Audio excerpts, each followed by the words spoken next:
নমস্কাৰ, মোৰ নাম প্ৰিয়ংকা মহন্ত। আজি ৰক্ষা বন্ধনৰ দিনাখন এটা বিশেষ কথা ক'বলৈ আপোনালোকৰ ওচৰলৈ আহিলোঁ এই ভিডিঅ'টিৰ জৰিয়তে। এইকেইদিন ভাবি আছোঁ এটা ভিডিঅ' বনাওঁ বা কিবা এষাৰ লিখোঁ কলকাতাত ঘটি যোৱা মৌমিতাৰ ইনচিডেণ্টটো লৈ, কিন্তু পাৰা নাই। শব্দৰ অভাৱ হৈছে লিখিবৰ কাৰণে, ক'বলৈ ভাষা নাইকিয়া হৈছে। গোটেই ইনচিডেণ্টটোৱে কঁপাই তুলিছে।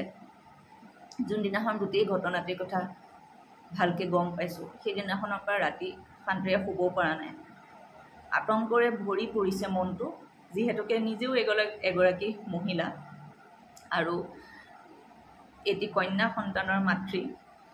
বুজি পোৱা নাই যে নিজকে কেনেকৈ প্ৰটেক্ট কৰি ৰাখিম বা নিজৰ সন্তানটিক কেনেকৈ প্ৰটেক্ট কৰি ৰাখিম।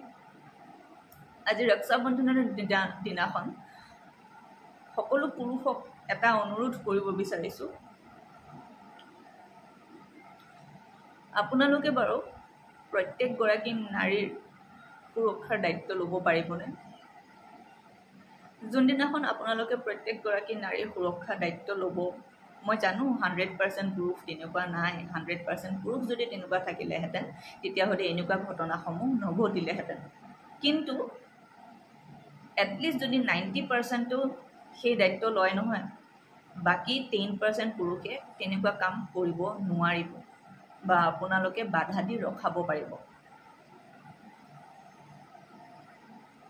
সেই অনুৰোধ মোৰ ফালৰ পৰা, আৰু গভৰ্ণমেণ্টক ৰিকুৱেষ্ট কৰিব বিচৰা নাই, দাবী কৰিছোঁ জাষ্টিচ দিয়ক, মৌমিতাক জাষ্টিচ দিয়ক, আৰু সেই প্ৰত্যেকগৰাকী নাৰীক জাষ্টিচ দিয়ক যাৰ লগত এনেকুৱা ঘটনা ঘটিছে।